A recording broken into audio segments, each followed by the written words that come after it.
जय हिंद दोस्तों। आप सभी भावी अध्यापकों का हमारे अपने चैनल लेट्स जॉइन केडी पर स्वागत करता हूं। और आज के वीडियो में प्रैक्टिस सेट नंबर 4 आपके सामने लेके आया हूं, जिसमें हम बात करेंगे बाल विकास और शिक्षा शास्त्र के 30 अति महत्वपूर्ण क्वेश्चन। चलिए स्टार्ट करते हैं। पहला क्वेश्चन कि किस अवस्था में बालक के में विभेदीकरण की क्षमता उत्पन्न होती है। पहला ऑप्शन आपके पास है, किस अवस्था में बालक में विभेदीकरण की क्षमता उत्पन्न होती है। ऑप्शन आपके पास है शैशवावस्था, बाल्यावस्था, किशोर अवस्था या पूर्ण शैशवावस्था। चार ऑप्शन आपके पास हैं, तो जल्दी से आप कमेंट करिए और अपना आंसर कमेंट करके आप बताइए कि आपको ये आता है या नहीं आता। चलिए, तो मैं इसका राइट आंसर कमेंट कर देता हूँ। तो इसका जो राइट आंसर रहेगा वो रहेगा शैशवावस्था। तो इसका राइट आंसर रहेगा शैशवावस्था। कुछ एक्सप्लेनेशन कर देते हैं इसके बारे में। तो एक्सप्लेनेशन कुछ इस प्रकार से है कि जीन प्याजे द्वारा बालक की जिन 4 विकास अवस्थाओं का वर्णन किया गया है, जीन प्याजे ने बालक की 4 विकास की जो अवस्थाएं हैं उनका वर्णन किया है। उसमें प्रथम जो अवस्था है वो इंद्रिय गति अवस्था है। क्या है भाई? जो जीन प्याजे ने जिस 4 विकास अवस्थाओं का वर्णन किया है उनमें जो प्रथम है वो है इंद्रिय गति अवस्था, यानी कि इंद्रियों का गति की अवस्था। तो यह अवस्था जन्म से 1.5 वर्ष तक की अवधि होती है। तो 1.5 वर्ष तक की अवधि हो गई तो इसका मतलब शैशवावस्था हो गई। समझ में आ गई बात? तो ये अवस्था क्या है? जन्म से 1.5 वर्ष की, इसको इंद्रिय गति अवस्था भी कहते हैं। ठीक है ना? तो ध्यान रखना है, इस अवस्था में बालक अंतर करना व विभेदीकरण करना सीख लेता है, यानी कि शैशवावस्था बोल दो, इंद्रिय गति अवस्था भी कहा गया है। इसमें जो बालक होता है वो क्या करना, अंतर करना सीख जाता है या विभेदीकरण करना सीख लेता है। आई होप समझ में आ गया होगा। चलिए सेकंड क्वेश्चन पे चलते हैं। सेकंड क्वेश्चन क्या कहता है कि मनोवैज्ञानिकों द्वारा किस आयु वर्ग को शैशवावस्था कहा जाता है। तो ऑप्शन आपके पास 0 से 2, 2 से 5, 5 से 9 या गर्भधान से जन्म तक। तो जो इसका राइट आंसर रहने वाला है वो है आपका 0 से 2 वर्ष। अभी तो बताया गया था कि 1.5 वर्ष तक की अवधि को बालक अंतर करना विभेदीकरण सीख लेता है ना, इसी के बारे में तो कहा था, इस शैशवावस्था की तो बात हो रही थी। तो 0 से 2 वर्ष इसका राइट आंसर रहेगा। आगे चलते हैं थर्ड क्वेश्चन पे। थर्ड क्वेश्चन क्या कहता है कि भ्रूण में सर्वप्रथम बनने वाला अंग, यानी कि जब कोई बच्चा पेट में होता है तो उसमें सबसे पहले अंग कौन सा बनता है? आंख, कान, हृदय, मस्तिष्क, हाथ व पैर या सिर व पैर। तो जो इसका राइट आंसर रहेगा वो रहेगा हृदय व मस्तिष्क। सबसे पहले हृदय व मस्तिष्क का निर्माण होता है शरीर का जब वो भ्रूण अवस्था में होता है। चलिए बहुत अच्छे। वीडियो अच्छी लग रही हो तो लाइक भी कर देना। उसके बाद में नेक्स्ट क्वेश्चन है, शैश अवस्था सीखने की आदर्श काल है। जो शैशवावस्था होती है वो सीखने का आदर्श काल है। ये कथन किसने कहा? वैलेंटाइन ने, रोस ने, कोल ने या फ्राइड ने। तो जो इसका राइट आंसर है वो है वैलेंटाइन ने। क्या है भाई इसका राइट आंसर? क्या है भाई? वैलेंटाइन है। आई होप आपको समझ में आ रहे होंगे। आगे चलते हैं। नेक्स्ट क्वेश्चन, शिशु में पाए जाने वाले प्रारंभिक संवेग है। शिशु में पाए जाने वाले प्रारंभिक संवेग है उत्तेजना, भय, क्रोध या प्रेम। तो इसका राइट आंसर रहेगा वो रहेगा उत्तेजना। स्पीड ज़्यादा तो नहीं हो रही है ना? तो आप कमेंट करके बता देना अगर स्पीड ज़्यादा हो तो मैं फास्ट फास्ट करवा रहा हूँ आपका, ताकि रिवीजन करवा सकूँ। शिशु में पाए जाने वाले जो प्रारंभिक संवेग है वो क्या है भाई? उत्तेजना है। बहुत अच्छे। आगे चलते हैं।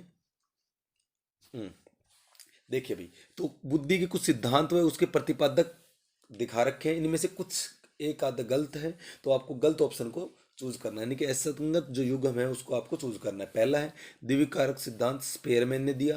दूसरा है बहुकारक सिद्धांत, थॉर्नडाइक ने दिया। तीसरा समूह कारक सिद्धांत, हैब ने दिया। या प्रतिदर्श सिद्धांत, थॉमसन ने दिया। तो इसका जो राइट आंसर है यानी कि असंगत युग्म, तो ये है समूह कारक सिद्धांत का हैब ने। क्योंकि हैब ने जो सिद्धांत दिया वो क और ख का सिद्धांत दिया था। क्या दिया था भाई? क और ख का सिद्धांत दिया हैब ने। द्विकारक सिद्धांत बिल्कुल सही बात है, स्पेयरमैन ने। आप इससे आपको 3 क्वेश्चन बनेंगे कि कल को पेपर में पूछ दिया कि द्विकारक सिद्धांत के जन्मदाता कौन है, तो क्या बताओगे आप? स्पेयरमैन। अगर बुद्धि का बहुकारक सिद्धांत की बात करें तो थॉर्नडाइक ने। प्रतिदर्शक सिद्धांत का करें तो थॉमसन ने। इसके अलावा चौथा क्वेश्चन मैंने बता दिया, हैब का जो सिद्धांत है, बुद्धि का जो हैब ने जो सिद्धांत दिया था, क और ख सिद्धांत दिया था। ठीक है जी। चलिए अब बात कर लेते हैं इसमें और डिटेल में कि भी समूह कारक सिद्धांत किसने दिया है। तो सुनिए ध्यान से कि जो समूह कारक बुद्धि का जो सिद्धांत है उसके प्रवर्तक थर्स्टन व कैली को माना जाता है। तो कल को पेपर में ये पूछ जाए तो फिफ्थ क्वेश्चन इसी क्वेश्चन से बन रहा है कि जो समूह कारक सिद्धांत है बुद्धि का वो किसने दिया या उसके प्रवर्तक कौन है। तो क्या बताओगे? थर्स्टन व कैली माने जाते हैं। थर्स्टन ने इस सिद्धांत को प्राथमिक योग्यताओं का सिद्धांत भी कहा। इसी का दूसरा नाम है, कल को पूछ लेते कि जो थर्स्टन ने जो सिद्धांत दिया है और ऑप्शन में दे दिया जाए कि प्राथमिक योग्यताओं का सिद्धांत, तो ये भी इसका राइट आंसर रहेगा। या हम इसको बोल सकते हैं समूह कारक सिद्धांत या प्राथमिक योग्यता का सिद्धांत। हैब ने अभी बताया था बुद्धि सिद्धांत को कै ख बुद्धि सिद्धांत के नाम से जाना जाता है। जो हैब ने जो बुद्धि का सिद्धांत दिया था उसको कै और ख के नाम से जाना जाता है। आई होप इसे 4-5 क्वेश्चन आपके क्लियर हो गए होंगे। आगे चलते हैं। तो इन क्वेश्चंस को आप लिखते हुए जाइए और आप चाहो तो इससे याद कर सकते हैं। 1 या 2 बार वीडियो को देखिए, आपको अच्छे से याद हो जाएंगे। अधिगम को प्रभावी बनाने वाले शिक्षक के लिए निम्न में से कौन सी क्रिया सर्वप्रथम सर्वाधिक आवश्यक है। इनमें से आपको बताना है कि कौन सी प्रक्रिया सर्वाधिक आवश्यक है, सबसे ज़्यादा इंपॉर्टेंट है। बालक को अभिप्रेरित करना बिल्कुल करना चाहिए, पुनर्बलन भी देना चाहिए। अनुक्रिया के चयन है तो संदर्भता के लिए छोड़ना चाहिए, बालक का स्तर भी मापना चाहिए। लेकिन सबसे सर्वाधिक आवश्यक है हमें वो बताना है। 4 ऑप्शन राइट है, लेकिन इनमें से सबसे बेस्ट आपको अध्यापक को क्या करना चाहिए। तो इसका जो राइट आंसर रहेगा वो है बालक को अभिप्रेरित करना। यानी कि बालक को अगर आप अभिप्रेरित यानी मोटिवेट नहीं कर पा रहे हो तो फिर आपका अधिगम सर्वाधिक मतलब जो महत्वपूर्ण है वो नहीं हो सकता, प्रभावी नहीं हो सकता। चलिए आगे चलते हैं क्वेश्चन नंबर 8 के ऊपर। क्वेश्चन नंबर 8 से पहले व्याख्या बता रखी है, एक बार व्याख्या को डिस्कस कर लेते हैं कि अधिगम के लिए प्रथम नियम तत्परता का है। तो अधिगम के लिए सबसे पहले क्या होना चाहिए, तत्परता का नियम अधिगम के लिए सबसे पहला नियम है कि बच्चा भाई कोई बच्चा पढ़ना ही नहीं चाहता तो उसको हम कैसे पढ़ाएंगे। तो उसके लिए हमें पहले उसको तत्परता लाना पड़ेगा। तत्परता कैसे ला सकती है, सर्वप्रथम बालक को सीखने के लिए तत्पर करने हैं। तो अगर आपको तत्परता नहीं है बालक में तो उसको हमें क्या करना पड़ेगा, मोटिवेशन देना पड़ेगा, यानी कि अभिप्रेरित करना होगा। ठीक है जी, चलिए बहुत अच्छा। आगे चलते क्वेश्चन नंबर 8 के ऊपर। क्वेश्चन नंबर 8 देखिए, जब किसी व्यक्ति के पीछे कुत्ता दौड़ने लगे तो स्वतः ही दौड़ना सीख जाता है। यह कथन अधिगम के किस सिद्धांत से मेल खाता है। पहला ऑप्शन आपके पास प्रयास व त्रुटि सिद्धांत, दूसरा क्रिया प्रसूत सिद्धांत, अंतर्दृष्टि या सूझ सिद्धांत या आवश्यकता अनुक्रम सिद्धांत। तो 4 ऑप्शन आपके पास हैं। इसका जो राइट आंसर क्या रहेगा, तो इसका जो राइट आंसर रहेगा वो रहेगा 3rd ऑप्शन, यानी अंतर्दृष्टि या सूझ का सिद्धांत। क्या बताया भाई, अंतर्दृष्टि या सूझ का सिद्धांत है। ठीक है जी, इसकी थोड़ी व्याख्या भी करेंगे। तो व्याख्या देखिए, वेरी इंपॉर्टेंट है इसकी व्याख्या। जब किसी व्यक्ति कोई समस्या में हो, जब कोई व्यक्ति समस्या में पूर्ण रूप से समझता है, कोई समस्या है किसी समस्या में है, तो उसकी सूझ व अंतर्दृष्टि उसको समाधान की ओर ले जा सकती है। यानी कि आप कभी समस्या में फंस जाओ तो आपकी खुद की सूझ यानी कि आपकी सोच, आपका दिमाग, अंतर्दृष्टि जो अंदर की भावनाएं हैं उससे आप समाधान निकाल सकते हो। तो यहाँ पे जो कुत्ता पीछे लग जाता है तो आप खुद अपना हिसाब लगाते हो कैसे बचना है कैसे नहीं बचना। तो यानी कि इसको राइट आंसर रहेगा अंतर्दृष्टि या सूझ का सिद्धांत। बहुत अच्छे, आगे चलिए। वीडियो अच्छा लग रहा हो तो लाइक भी कर देना। ठीक है जी, हैगार्ट के अधिगम सिद्धांत की सही व्याख्या है। हैगार्ट के अधिगम सिद्धांत की सही व्याख्या है। तो पहला है किसी कार्य को करके सीखना, किसी कार्य को दूसरों द्वारा करते हुए देखकर सीखना, संबंध सहज क्रिया द्वारा सीखना या उद्दीपक या प्रलोभन द्वारा सीखना। तो आप इसका कमेंट कीजिए इसका राइट आंसर। तो इसका जो राइट आंसर रहेगा वो रहेगा 2nd भाई, किसी कार्य को दूसरों द्वारा करते हुए देखकर सीखना, यानी कि दूसरा कोई कर रहा है उसके अनुकरण के द्वारा, यानी कि हम अनुकरण का मेथड भी कह सकते हैं। क्या कह सकते हैं इसको, अनुकरण का। तो हैगार्ट ने क्या दिया, एक मेथड और क्वेश्चन और बन गया कि हैगार्ट ने एक अनुकरण का सिद्धांत दिया। क्या दिया भाई, अनुकरण का सिद्धांत दिया। तो इसकी व्याख्या में लिखा हुआ है कि हैगार्ट का सिद्धांत अनुकरण सिद्धांत है। हैगार्ट ने कौन सा सिद्धांत दिया, अनुकरण का सिद्धांत दिया, यानी कि जिससे अधिगम की प्राप्ति दूसरे की नकल या अनुकरण से होती है, दूसरे को कॉपी करके हम सीखते हैं, जैसे कि छोटा बच्चा सीखता है। तो ये हैगार्ट का सिद्धांत है जो कि अनुकरण का सिद्धांत है। आई होप समझ में आ गया होगा। चलिए क्वेश्चन नंबर 10 पे चलते हैं। अधिगम के क्षेत्र में बालक सर्वप्रथम निम्न में से किस रूप में चिंतनशील होता है। अधिगम के क्षेत्र में बालक सर्वप्रथम निम्न में से किस रूप में चिंतनशील होता है। पहला है मूर्त चिंतन, दूसरा है अमूर्त चिंतन, प्रत्यय चिंतन या भाव चिंतन। तो ये 4 ऑप्शन आपके पास है। तो इसमें आप कमेंट कीजिए कौन सा आंसर इसका राइट है। तो सबसे पहले जो बच्चा सीखता है, बालक सर्वप्रथम किस रूप में चिंतनशील होता है, तो वो है मूर्त चिंतन, यानी कि जो उसके सामने जो चीजें हैं उनके बारे में चिंतन करता है। अमूर्त चीजों का चिंतन नहीं करता। तो सबसे पहले बालक क्या करता है, मूर्त चिंतन करता है। ठीक है जी, आगे चलते हैं। क्वेश्चन नंबर 11 है कि कौन सा समूह मनोवैज्ञानिक अभिप्रेरक है। मनोवैज्ञानिक अभिप्रेरक, अभिप्रेरक मतलब मोटिवेशन, भूख, नींद, काम आदि, क्रोध, भय, प्रेम, जिज्ञासा, आत्मदर्शन या आत्मरक्षा आदि या उपयुक्त सभी। तो जो इसका राइट आंसर रहेगा वो रहेगा 2nd, यानी क्रोध, भय और प्रेम। ये आपका मनोवैज्ञानिक यानी कि साइकोलॉजिकल मोटिवेशन है कि क्रोध आ रहा है, भय आ रहा है, प्रेम, इस तरह की जो बातें हैं वो आपके मनोवैज्ञानिक कहलाएंगे। ठीक है जी। इसके अलावा भूख, नींद, काम, भूख, नींद और काम, ये किस तरह के हैं तो वो भी आपको पता होना चाहिए, कल को पेपर में पूछ सकता है कि जो भूख, नींद, काम आदि जैविक अभिक्रिया प्रेरक है। कौन से है भाई? जैविक, यानी कि लिविंग मोटिवेशन है। ठीक है भाई। जबकि जिज्ञासा, जैसे कि थर्ड ऑप्शन में दिखा रखा था, जिज्ञासा, आत्मदर्शन आदि सामाजिक अभिप्रेरण है। तो इसको तो हम कह सकते हैं जिज्ञासा, आत्मदर्शन और आत्मरक्षा के लिए तो सामाजिक, यानी कि सोशल मोटिवेशन। क्रोध, भय के लिए तो आपको अभी बताया ही था कि भाई क्रोध, भय है ये आपका मनोवैज्ञानिक यानी कि साइकोलॉजिकल मोटिवेशन हो गया। भूख, नींद की अगर हम बात करते हैं तो ये हो गया आपका जैविक अभिप्रेरक। आई होप यहाँ से 3 क्वेश्चन आपके क्लियर हो गए होंगे, यानी कि 30 के अलावा भी हम आपको एक्स्ट्रा भी करवा रहे हैं उसके साथ साथ ही। चलिए आगे चलते हैं। किशोर अवस्था में सबसे बड़ी समस्या क्या है? किशोर अवस्था की, एडल्सेंस की सबसे जो बड़ी समस्या वो क्या है? विकास। तो विकास तो कोई समस्या नहीं हो सकती। समायोजन, परिवर्तन या अस्थिरता। तो कमेंट कर सकते हैं आप इसका आंसर। तो इसका जो राइट आंसर रहेगा, जो भी किशोर अवस्था होती है उसके अंदर जो सबसे बड़ी प्रॉब्लम होती है वो समायोजन की होती है, एडजस्टमेंट की। किशोर किशोर जो होते हैं उनको एडजस्टमेंट करने में बड़ी तकलीफ होती है। तो आई होप आपको समझ में आ गया होगा। उसके बाद में बात करते हैं 13 क्वेश्चन। शिशु के लिए सर्वोत्तम प्रतिरक्षक है, यानी कि बच्चे को सबसे ज़्यादा इंपॉर्टेंट क्या है? विटामिन, गुड़, घी या माँ का दूध। तो ये तो आपको कोई भी बता देगा इसका राइट आंसर। तो इसका आंसर रहेगा माँ का दूध। तो सबसे आसान आंसर इसका यही रहेगा, माँ का दूध। और ये इंपॉर्टेंट भी है बच्चे के लिए, आपको बताया भी जाता है। चलिए बहुत अच्छा। अब चलते हैं क्वेश्चन नंबर 14 की तरफ। चलो 14 की तरफ चलते हैं। तो 14 क्वेश्चन में क्या कहता है? तीव्र शारीरिक विकास की अवस्था है। तीव्र शारीरिक विकास की अवस्था कौन सी है? सबसे ज्यादा जो वहां पे विकास सबसे ज्यादा होता है। तो पहला ऑप्शन है 0 से 2, 3 से 5, 10 से 11 या 18 से 24। तो इसका जो राइट आंसर रहेगा तीव्र शारीरिक विकास। शारीरिक विकास की बात करें, ये भी ध्यान देना। तो सबसे ज्यादा जो विकास होता है वो 0 से 2 वर्ष में होता है भाई। सबसे ज्यादा जो विकास होता है वो किस में होता है? 0 से 2 वर्ष में शारीरिक विकास होता है। उसके बाद में चलते हैं नेक्स्ट क्वेश्चन नंबर 15 पे। देखिए अब सन 1914 में बिहेवियर नामक एक पुस्तक आई थी। ठीक है भाई। तो बताया गया है कि इसके ने किस मनोवैज्ञानिक ने एक नए संप्रदाय की स्थापना की? बिहेवियर नाम से एक बुक छपी 1914 में। ये क्वेश्चन भी बढ़ जाए कि भाई बिहेवियर नामक बुक कब छपी? तो 1914 में। लेकिन इससे भी ज़्यादा इंपॉर्टेंट क्वेश्चन है किसके राइटर कौन थे, किसने एक नया संप्रदाय की स्थापना की? ऑप्शन आपके पास सुनिए, जेबी वॉटसन, बी.एफ. स्किनर या सिगमंड फ्राइड या जीन पियाजे। तो 4 ऑप्शन आपके पास हैं। 15 का जल्दी से आप कमेंट कीजिए। तो इसका जो राइट आंसर है वो है जेबी वॉटसन भाई। क्या है? तो बिहेवियर नाम की बुक जो 1914 में आई थी उसके जो राइटर हैं वो कौन है? जेबी वॉटसन। जेबी वॉटसन ने एक नए संप्रदाय की स्थापना की, बिहेवियर। ठीक है भाई। तो याद रखना है आपको, जेबी वॉटसन ने कौन सी बुक लिखी? बिहेवियर 1914 में। चलिए बहुत अच्छा, आगे चलते हैं। 16 क्वेश्चन पे चलते हैं। अब सुनिए 16 क्वेश्चन। कोई बालक किसी विषय विशेष के प्रति अरुचि के कारण कक्षा से पलायन करने लगता है।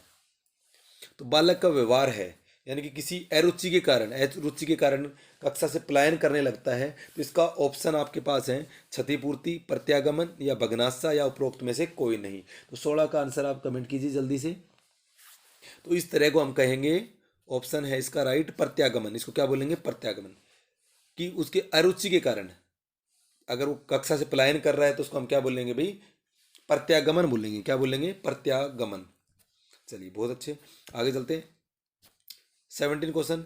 अधिगम संबंधी कठिनाई में शामिल नहीं है। अधिगम संबंधी कठिनाई में शामिल नहीं है। तो आपको नहीं वाला वर्ड बताना है कि शामिल नहीं अधिगम में। ध्यान केंद्रित न कर पाने की समस्या, स्मृति न रख पाने की समस्या, अरुचि व अनुप्रयोग, अज्ञानता योग्य संबंधी कठिनाई है, लेखन, वाचन, संख्यात्मक योग्यता संबंधी कठिनाई। तो इसमें क्या बोला? अधिगम संबंधी, लर्निंग से रिलेटेड नहीं है। देखो, ध्यान केंद्रित न कर पाने की समस्या। तो इसके पास 4 ऑप्शन आपके पास है 17वें का। इसका राइट आंसर आपको कमेंट करना है। तो इसका जो राइट आंसर है वो रहेगा थर्ड, अरुचि। अधिगम से संबंधित कठिनाई नहीं है, लर्निंग से संबंधित नहीं है। अरुचि, अनुपयोग, अज्ञानता, योग्यता, ये लर्निंग से लेना देना इनका नहीं है। स्मृति नहीं रख पा रहा तो सीधी सी बात है, लर्निंग से लेना देना है।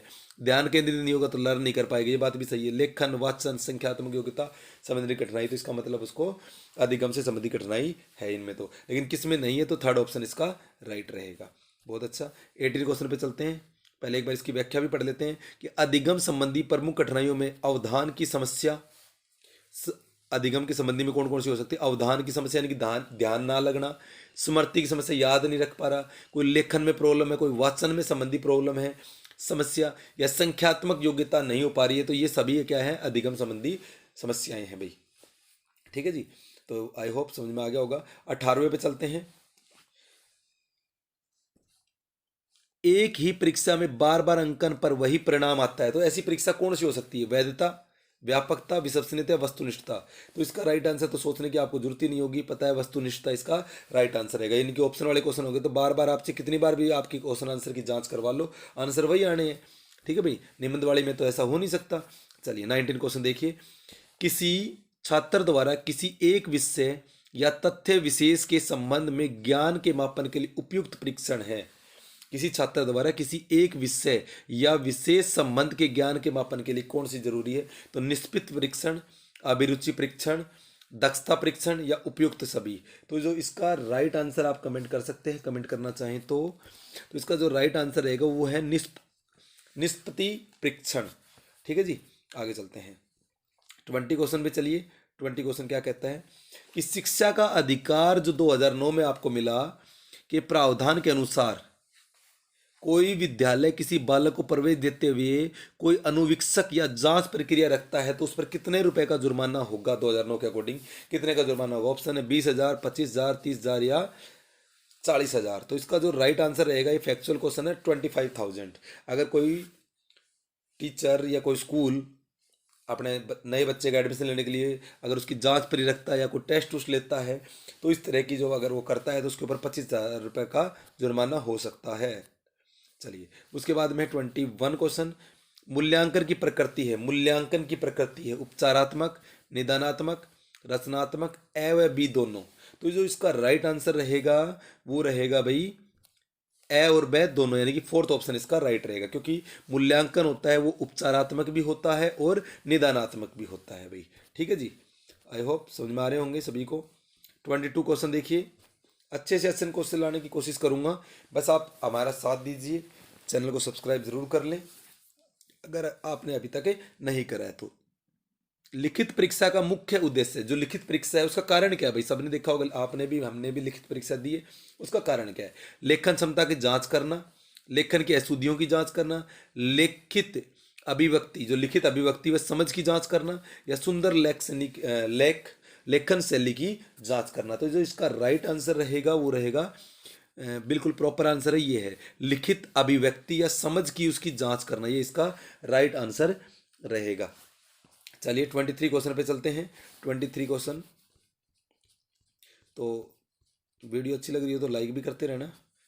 23, मापन के क्षेत्र में सर्वप्रथम लिखित वस्तुनिष्ठ परीक्षण का निर्माण किसने किया था?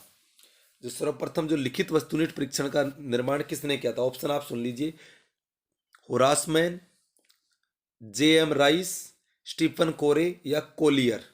तो ये चार ऑप्शन आपके पास हैं, तो इसमें से जल्दी से कमेंट कीजिए क्या आंसर है। तो इसका जो राइट आंसर रहेगा वो रहेगा होरास मैन ने, यानी मापन के क्षेत्र में जो सर्वप्रथम लिखित वस्तुनिष्ठ परीक्षण का जो निर्माण किया था वो किसने करा था? होरास मैन ने। इसकी कुछ व्याख्या है वो भी देख लेते हैं। होरास मैन ने क्या करा? लिखित वस्तुनिष्ठ परीक्षण का प्रारंभ सर्वप्रथम 1845 में होरास मैन द्वारा किया गया। ये तो आपको बता ही दिया गया था कि जो लिखित वस्तुनिष्ठ जो परीक्षण था वो सर्वप्रथम 1845 में होरास मैन के द्वारा किया गया। वस्तुनिष्ठ परीक्षणों के विकास में J.M. राइस का विशेष योगदान रहा है, और J.M. राइस का भी इसमें विशेष योगदान रहा है भाई। ठीक है जी, चलिए बहुत अच्छा। 24 पे चलते हैं। 24 सुनिए, शिक्षा के क्रियात्मक अनुसंधान का महत्व है क्योंकि यह जो शिक्षा में जो क्रियात्मक अनुसंधान है उसमें जो महत्व है वो है, नंबर 1, विद्यालय में शैक्षिक समस्याओं का लोकतांत्रिक हल खोजना, विद्यालय में पारस्परिक सहयोग, प्रेम व सद्भावना पर बल देता है। क्रियात्मक अनुसंधान विद्यालय में कार्य प्रणाली में आवश्यक सुधार व संशोधन का मार्ग प्रशस्त करता है, या उपयुक्त सभी। जल्दी से आप कमेंट कीजिए इसका राइट आंसर क्या रहेगा। तो इसका जो राइट आंसर रहेगा वो उपयुक्त सभी। जो क्रियात्मक अनुसंधान का महत्व है वो क्या है देखिए कि विद्यालय में शैक्षिक समस्याओं को लोकतांत्रिक हल खोजता है भाई, अगर आपका क्रियात्मक अनुसंधान है तो। विद्यालय में पारस्परिक सहयोग, प्रेम, सद्भावना के बारे में बल जरूर देगा।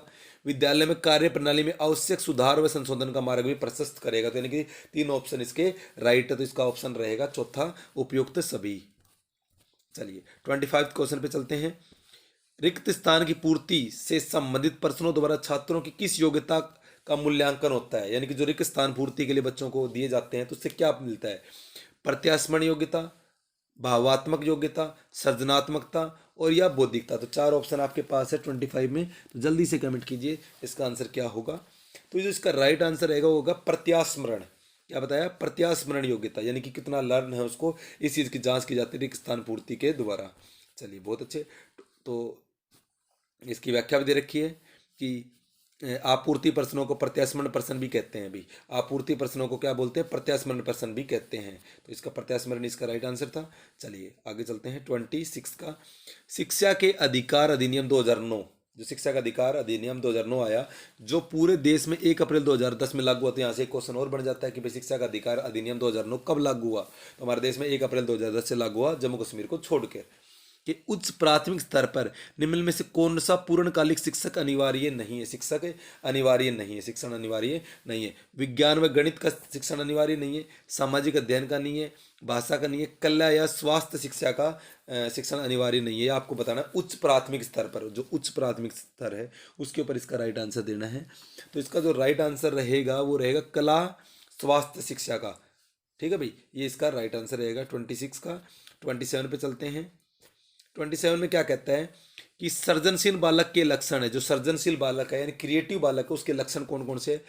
सौपन दृष्टता या जिज्ञासु, परिश्रमी व दृढ़ निश्चयी, प्रतिभाशाली, उपयुक्त सही। तो ये तो सभी बच्चे आपको पता होगा कि सभी दोस्तों को आंसर आता होगा। इसका जो राइट आंसर रहेगा उपयुक्त सभी, क्योंकि जो सृजनशील यानी क्रिएटिव वाला होगा, जिज्ञासु होगा, स्वपनदृष्टा होगा, परिश्रमी मिलेगा, दृढ़ निश्चय मिलेगा, प्रतिभाशाली मिलेगा। ये 5 गुण एक सृजनशील बच्चे में जरूर मिलेंगे आपको। चलिए आगे चलते हैं 28। 2 क्वेश्चन और बचे हैं। संयम बनाए रखें। वे विशिष्ट बालक जो सामाजिक, आर्थिक, सांस्कृतिक आदि कारणों से दूसरों के बच्चों से पिछड़ जाते हैं वो कहलाते हैं। जो सामाजिक कारण से, आर्थिक कारण से, सांस्कृतिक कारण से पिछड़ गए हैं, तो इसका कारण क्या हो सकता है? वो पिछड़े बालक है, समस्याग्रस्त बालक है, वंचित बालक है या विशेष बालक है। तो इसका राइट आंसर आप कमेंट कीजिए 28 का क्या हो सकता है। तो इसका राइट आंसर है वो पिछड़े बालक कहलाएंगे। क्या कहलाएंगे भाई? पिछड़े बालक, क्योंकि वो दूसरे बच्चों से पिछड़ गए ना, तो पीछे रह गए तो पिछड़े बालक हो गए। चलिए 29 क्वेश्चन। चलिए तो 29 क्वेश्चन है, प्रतिभाशाली बालकों के बारे में ये किसने यह कहा कि विशिष्ट प्रतिभा संपन्न व्यक्ति क्षीण कार्य होते हैं, उनमें आत्मानुभूति की प्रवृत्ति होती है। ये किसने कहा है कि जो प्रतिभाशाली बालकों के बारे में ये किसने कहा कि विशिष्ट प्रतिभा संपन्न व्यक्ति क्षीण कार्य होते हैं, उनमें आत्मानुभूति की प्रवृत्ति होती है? क्रेसमर, गाल्टन, गिलफोर्ड या स्किनर ने? जल्दी से इसका कमेंट कीजिए, बहुत ही इजी क्वेश्चन है। चलिए तो इसका राइट आंसर रहेगा क्रेसमर ने कहा है। किसने कहा है भाई? क्रेसमर ने कहा है। चलिए लास्ट क्वेश्चन है, इसका आंसर आपको कमेंट में भी देना है। उपलब्धि परीक्षण की विशेषता है, जो उपलब्धि परीक्षण है उसकी क्या विशेषताएं हैं? वैधता, विश्वसनीयता या मितव्ययिता या उपरोक्त सभी। तो आपको एक कमेंट करके आपको बताना है। वीडियो अच्छी लगी तो लाइक ज़रूर करके जाना और चैनल को सब्सक्राइब करना। कल आपको नेक्स्ट वीडियो आपको मिल जाएगी। धन्यवाद। जय हिंद, जय भारत।